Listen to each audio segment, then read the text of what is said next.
Boa tarde, pessoal. Agradeço a presença de todos aqui no nosso call mensal.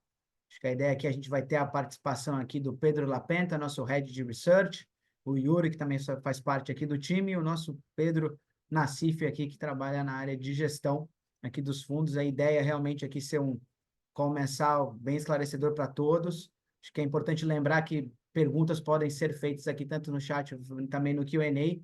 No final aí do call a gente tira um tempinho aí para realmente respondê-las todas, tá?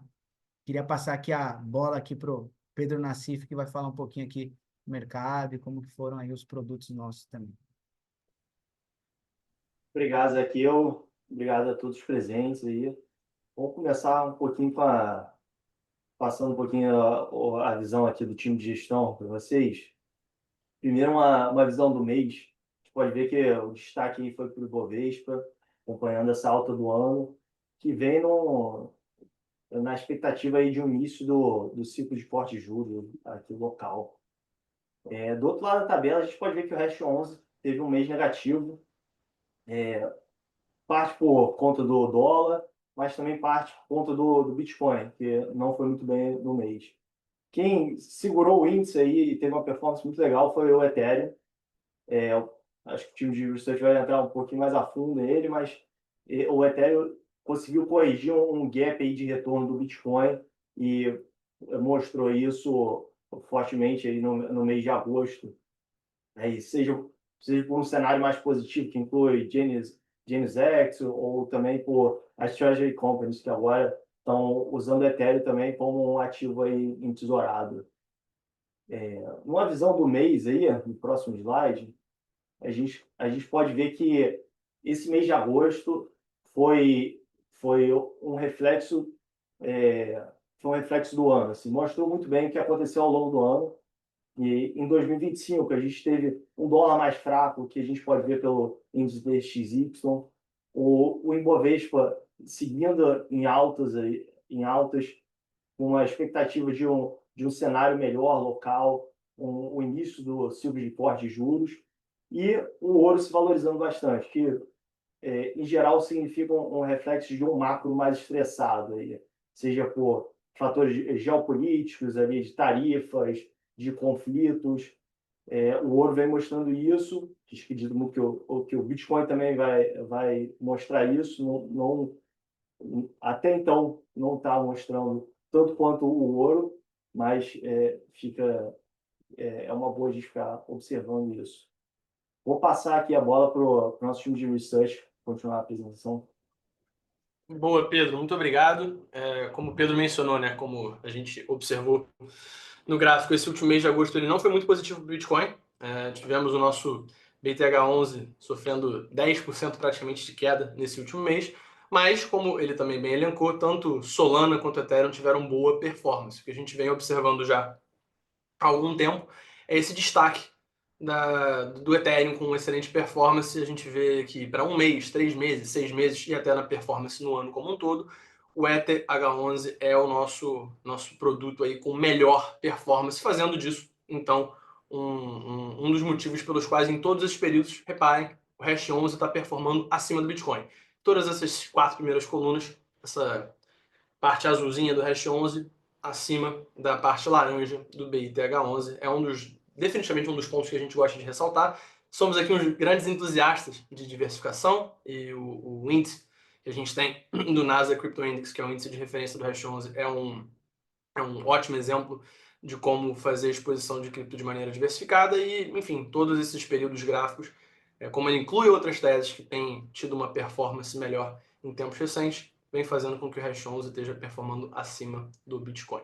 Passando para os destaques do último mês, Zaca, se você puder, a gente teve 4 desenvolvimentos que acho que valem a pena serem citados. Acho que um dos grandes pontos que a gente atribui a boa performance da Ethereum e de cripto como um todo, né? A gente tem desde abril performado super bem. Alguns destaques, então, eles estão muito direcionados em relação a avanços regulatórios e alguns marcos importantes que a gente observou no mercado cripto. Primeiro, a gente traz aqui a permissão para investidores de fundos de pensão poderem investir lá nos Estados Unidos em cripto. A gente tem isso tramitando ainda, não está 100% fechado, mas a ideia é que a democratização ao acesso a criptoativos não seja barrada, mais nos bons avanços que a gente vem observando na agenda regulatória norte-americana. Além disso, que a gente observou também no início do mês passado, quase todas essas notícias, curiosamente, do início do mês passado, primeira e segunda semana, a gente teve o S&P atribuindo a primeira classificação de crédito a um projeto de DeFi.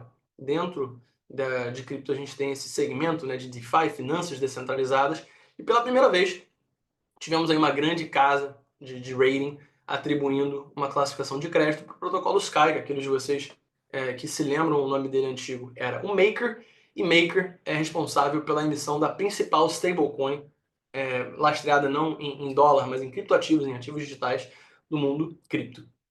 A gente entende que, obviamente, a classificação B- não seja talvez a mais encorajadora, mas é um marco, né? É um fato muito relevante ter tido uma agência de crédito de renome avaliando um protocolo de finanças descentralizadas, e muito possivelmente é um sinal de outros aí que vão ser também incluídos nessa brincadeira. No semestre passado, por exemplo, a gente teve outros marcos como Coinbase e Circle ganhando destaque, uma entrando no S&P 500, outra fazendo IPO. Então, pouco a pouco, perdão, esses pontos eles vão se acumulando e cripto vai cada vez mais caindo na caixinha de mais uma classe de ativo, não uma classe de ativo nova que as pessoas não têm familiaridade. Pode pular, pular, por favor, o slide, por favor, Zaqueu. Nos próximos dois pontos, eu acho que muito na mesma linha, a gente tem a Universidade de Harvard, né, que o seu management company, né, essa grande máquina que existe tanto no que diz respeito à movimentação de dinheiro como à formação dos principais profissionais que trabalham nos Estados Unidos, mudando de postura. Há um tempo atrás, não sei quem de vocês acompanhou, mas teve uma declaração muito polêmica, né, quando o Bitcoin estava enfrentando um bear market, que alguém de Harvard havia mencionado que o Bitcoin muito mais facilmente poderia bater $100 do que $100.000. O que aconteceu com o passar do tempo não somente foi com que a gente hoje está navegando níveis de preço acima dos $100.000, como a Harvard Management Company comprando aí mais de $100 milhões em produtos de Bitcoin, ETFs, Bitcoin Spot lá nos Estados Unidos, destacando então, né, uma tendência de investidores institucionais usando os ETFs cada vez mais para terem exposição ao Bitcoin. Outro marco bem legal. Além disso, a gente teve a Casa Branca liberando um relatório sobre ativos digitais super inclusivo, como eu coloquei no último slide, né? Pela enésima vez a gente vê uma boa representação para cripto cada vez mais sendo usado como mais uma classe de ativos, incorporado dentro das Treasury Companies que o Nassif comentou, incorporado aí dentro do planejamento de estados, fundos de pensão, enfim. Então, esse relatório é apenas mais uma das muitas formas de exemplificar essa forte maré positiva que o mercado cripto vem tendo em termos de aceitação na maior economia do mundo, sobretudo, né, o que a gente tem visto mais recente, mas os exemplos são vários aí, na Ásia, na Europa também. Então, bem encorajador. Pode pular, por favor, Zaqueu. E aí uma forma da gente ver isso na prática foi o mês passado, né? Batemos aí máximas históricas tanto para o Bitcoin quanto para o Ether. Isso pode falar mais uma, Zaqueu. Isso é uma coisa que definitivamente ao longo do ano não teve uma trajetória linear. O Nassif agora mais cedo ele falou como o Hash 11, por exemplo, ele está um pouco no 0 a 0.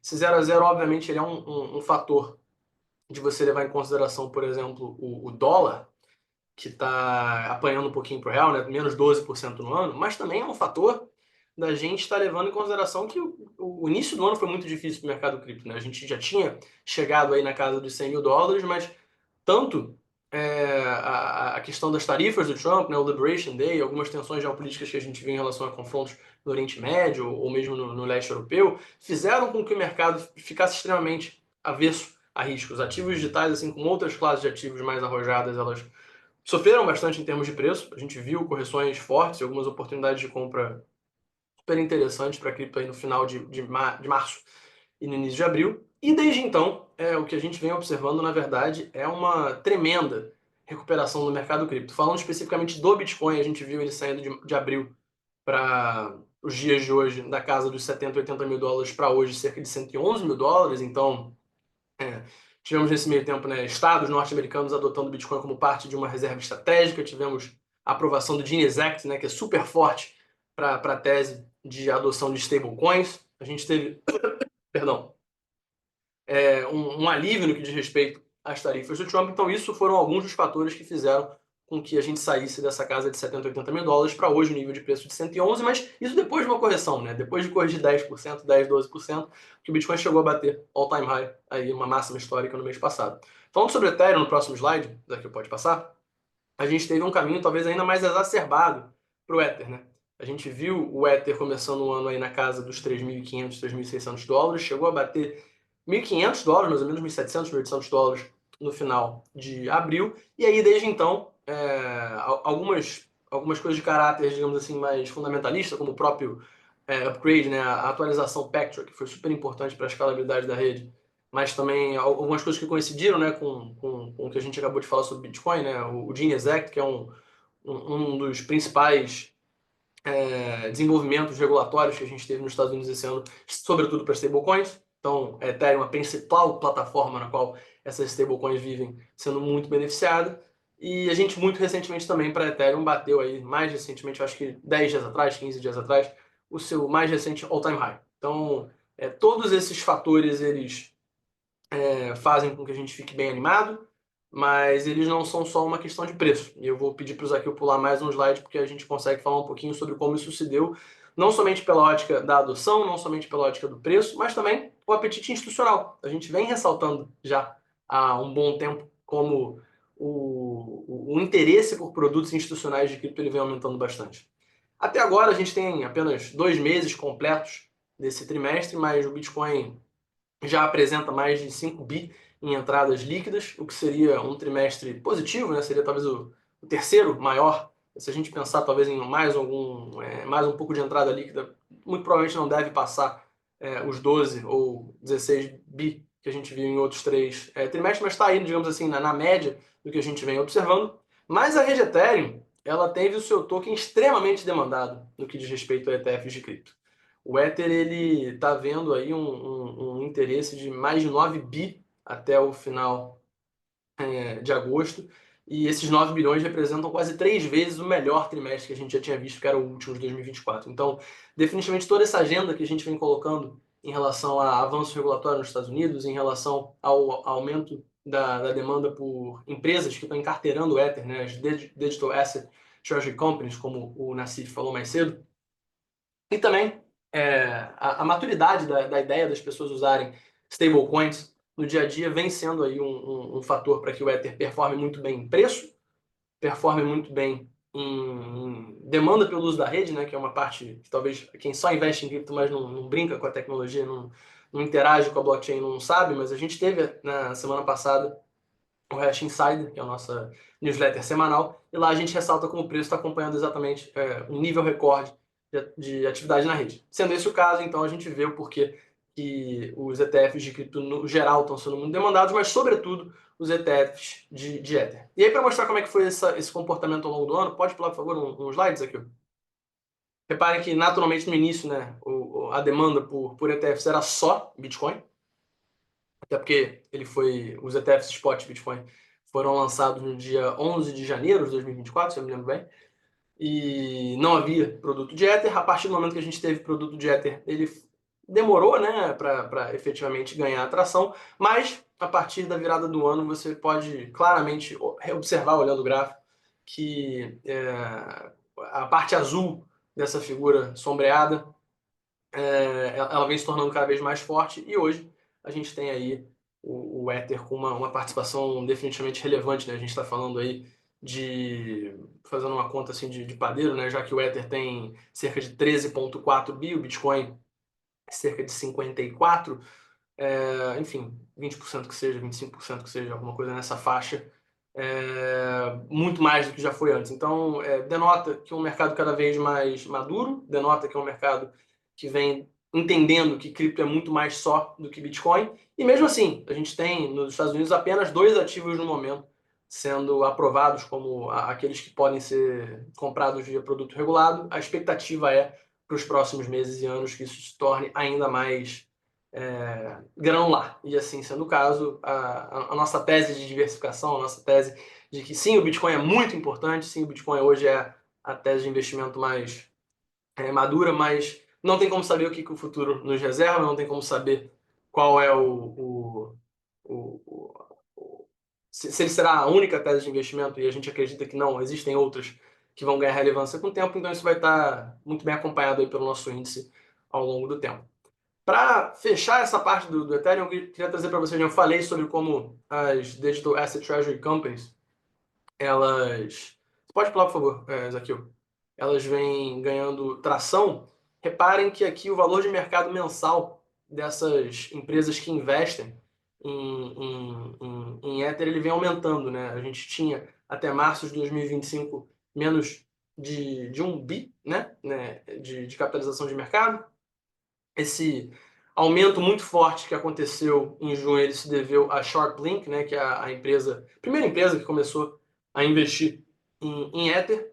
E desde então, como vocês podem acompanhar, depois de uma forte realização de lucros, porque a SharpLink teve um lucro bem violento investindo em Ether nesse período, o que a gente observou foi outras empresas também entrando com força nesse mercado, a Bitmine Immersion sendo uma delas, e hoje a gente tem uma capitalização de mercado acima de 10 bilhões de dólares em relação a produtos de Ether, definitivamente aí um ponto que encoraja, né? A gente está bem animado com todas as boas notícias que acompanham o mercado cripto para dar um panorama um pouquinho mais geral de como a gente vê esse crescimento. Vou pedir para o Zaqueu ir para o último slide, no qual a gente mostra um gráfico que geralmente a gente coloca no início da apresentação, né?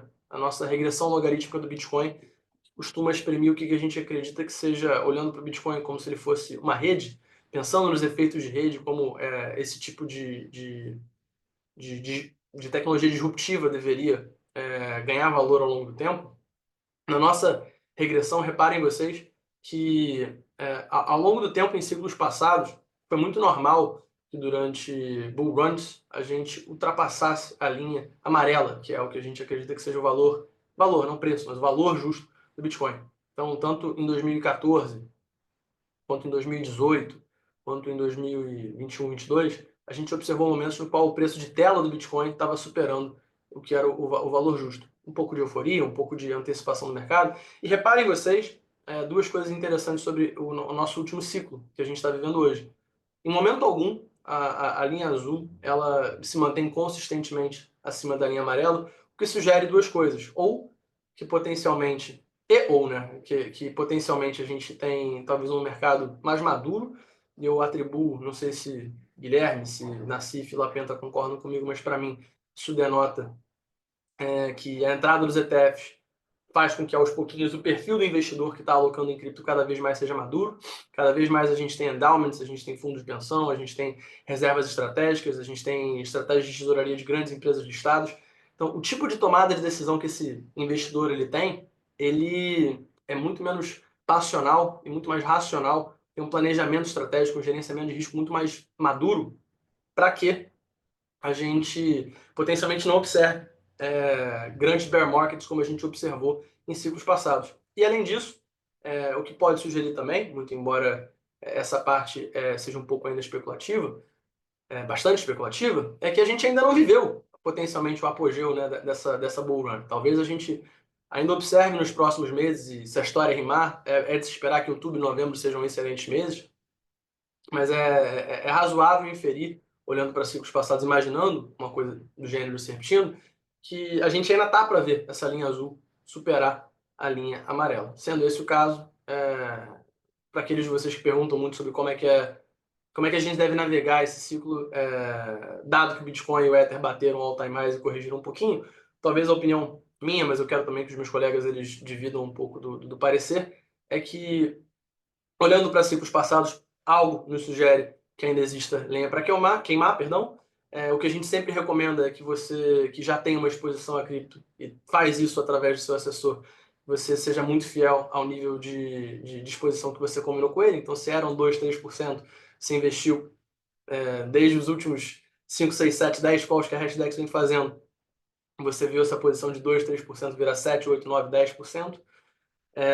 E sendo esse o caso, é sempre bom que você rebalanceie o seu portfólio para estar dentro de uma exposição que seja razoável, segura e que te dê tranquilidade na hora de você conduzir o seu dia a dia, mas que você que tem 0% de cripto na carteira, que você não se desanime, óbvio, de forma responsável, não alocando mais do que deveria, porque talvez perdeu aí essa última pernada de alta do início do ano para cá, mas o que a gente ressalta então é que se você tem 0% na carteira, considere então fazer aportes fracionados de uma maneira que seja, enfim, razoável para você. E ainda tem motivos pelos quais nós acreditamos que bons meses em cripto até o final do ano existirão. Show de bola. Pô, Yuri, acho que aqui o pessoal também, Lapenta e Nassif, a gente teve aqui uma pergunta de um investidor aqui, primeiro agradecendo pelo conteúdo e perguntando se, na nossa visão, quais seriam os próximos gatilhos relevantes para Ethereum e Solana. E vocês poderiam, por favor, comentar também sobre o desempenho desta última no mês. Abraços. Posso pegar aqui. Obrigado, Zaqueu. Valeu, Yuri. Imagina. E Nassif. Bom, o seguinte. Primeiramente, acho que vale destacar, como o Yuri colocou, essa onda toda que tem tido de atenção em cima do Ethereum, né, se deu basicamente, né, resumindo, né, por conta do Stablecoin Act, né, que é a grande movimentação, né, a lei nos Estados Unidos que vai regular a emissão de stablecoins, né, que a gente acha que é uma das maiores inovações que a tecnologia traz.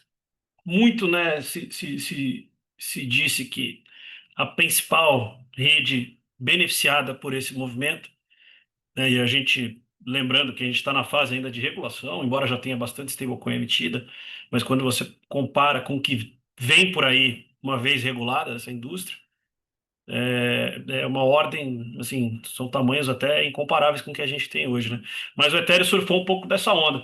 A Solana, ela vinha de um desempenho forte em períodos anteriores, ela existiu, ela foi criada, né, para tentar atrair uma demanda mais que demandava uma situação de uma atividade de rede mais rápida, né, mais barata, né, uma rede mais com performance mais rápida a gente acha que assim ela também se beneficia desse movimento de stablecoins, tá? Obviamente que o mercado vai se dividir, tem o fato do Ether já existir há bastante tempo, né? A Solana é uma rede mais nova, você tem uma questão de já ter um efeito de rede, por já ter, né, a questão de finanças descentralizadas que é bem relevante dentro da rede Ethereum e no final das contas você acaba usando essas stablecoins para isso, mas a gente acha que essas duas serão talvez uma das grandes beneficiárias aí dessa grande movimentação. E do ponto de vista de fundamento, né, dentro da mesma pergunta aí, a gente acha que é acompanhar, né, a evolução disso, né? Então você teve, né, a questão da regulação, aí esse negócio ele passa agora para um momento de detalhamento, né, dessa lei, quem que vai poder emitir, os bancos, as empresas estão se estruturando para fazer tal. Eu acho que o movimento agora é monitorar se a gente parte da regulação para a utilização de fato, né? E aí monitorar a atividade disso. Isso aí demora uns meses.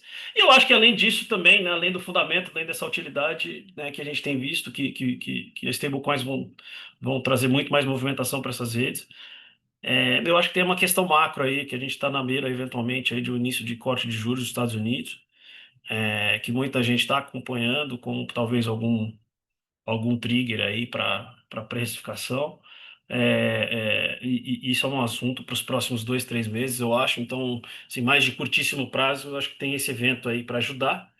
E de médio prazo é isso, né? É de fato essa regulação se tornar agora utilização de fato, né? E o que vem depois daí para essas redes de plataforma pra essas de plataforma de contrato inteligente.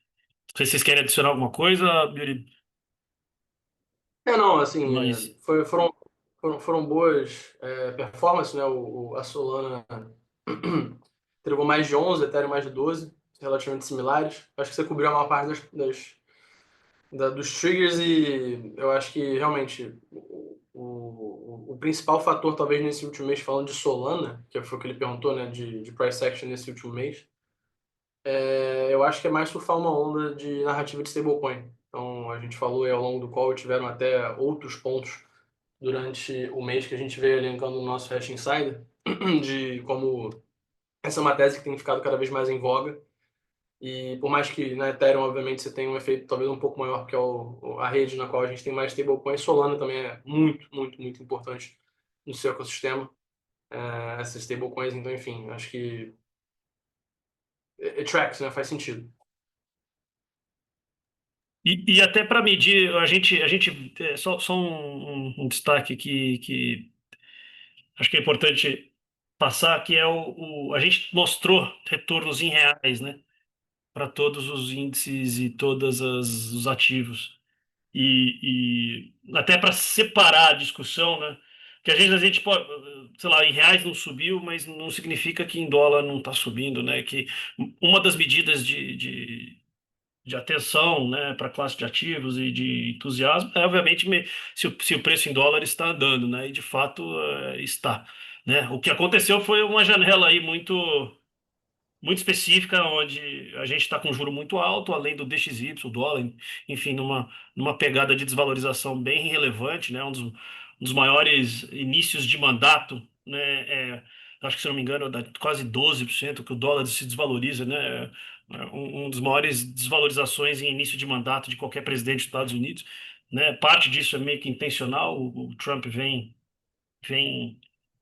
consistentemente falando que ele quer um dólar um pouco mais desvalorizado, mas o fato é que, assim, né, cotado em dólares, eu acho que isso é importante, né? E é sinal para gente, né? Tá, as coisas estão andando, tá? Então, Excelente ponto, só Pedro. queria, Não sei se, só queria deixar esse ponto destacado aqui. eu confesso que eu não vi se você mencionou, mas a performance no ano acumulada para o NCI, né, que é a cotação em dólar, é de quase 20%, né, 19 alguma coisa. Então, se o Hash 11 está em 0,7, cotado em dólar, como você bem mencionou, ele está bem superior. E aqui, pegando mais uma pergunta aqui do André. Obrigado pelas apresentações. Iniciei investimento com vocês com o Hashdex sem Nasdaq Crypto Index, mas vendo a apresentação, me parece que uma migração para o Hash 11 poderia ser mais assertiva. Qual a recomendação de vocês? Manter ou migrar? Estou desde 2021 com o Hashdex 100. Primeiramente, André, obrigado pela confiança aí desde 2021 investindo com a gente. E, na verdade, hoje a carteira, né, o Hash 100 NCI, ele investe ali, ele compra, né, a mesma cesta que o Hash 11, só que um caráter de fundo multimercado, né? Hoje a tributação são iguais, né? Então seriam ali 15% tanto na questão do Hash 11 quanto também no Hash 100. A diferença é que num você está emitindo ali DARF, né? Se você compara via o ETF, então você teria que fazer o próprio recolhimento de imposto de renda, diferente que no fundo é na alienação de cota, quando você vende, vem os 15%, tá? Mas a carteira seria a mesma, o que mudaria seriam essas questões de imposto de renda, a forma operacional e também ali a questão de liquidez, né? Enquanto ali no ETF é D2, né? Então você tem ali a venda, quando você vai via fundo, você seria D mais 6, né? Então cotiza em um dia e paga em 5 dias úteis. Então aí fica muito baseado no seu perfil, tá, André? Se você já está no investimento no CNCI, mudanças ali relevantes não teriam, porque a carteira é a mesma, ele segue aí o Nasdaq Crypto Index como investimento. Então, não sei, acho que ficou compreendido aqui, você respondeu que está entendido. Então, seria mais um perfil de investimento mesmo, tá? Tem uns que preferem via fundo, outros via home broker ou mesa, né, de ações, né? Então, seria essa a ideia, tá, pessoal?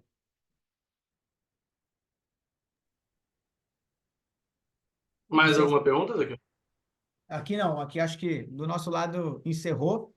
Acho que também só chamar a atenção aqui para todos os participantes, nós temos ali uma comunicação no qual o Yuri comentou do Hash Insider, que semanalmente nosso time de research aí faz, né, trazem as matérias que foram relevantes na semana anterior, como está sendo a performance, a gente publica e coloca nessa comunidade no WhatsApp, então convido a todos que não participam, participarem, né, e agradecer aí a presença de todos, agradecer o Yuri, o Pedro Nassif, o Pedro Lapenta pelas explanações, e um ótimo negócio a todos aí, sucesso e nos vemos no próximo call mensal. Boas aqui, eu queria até fazer mais um jabá. Você falou do Hash Insider, mas a gente falou muito sobre a Ethereum durante esse call. Um dos outros materiais que a gente coloca sempre, talvez aqueles de vocês que tiverem interesse, é só dar uma olhada ou escanear esse QR Code aí na tela para ir para o nosso grupo do WhatsApp. nossas notas do CIO desse mês, muito interessante, falando sobre o que vem acontecendo com o Ethereum, alguma coisa que também já foi alertada há um bom tempo pelo nosso CIO Samir Kebaj. Então, enfim, fica aí a dica, ficou um material bem legal. Aqueles de vocês que tiverem curiosidade, é só conferir. Obrigado pela presença de todos, a gente se vê no próximo mês. Valeu, pessoal. Até a próxima. Obrigado, abraço.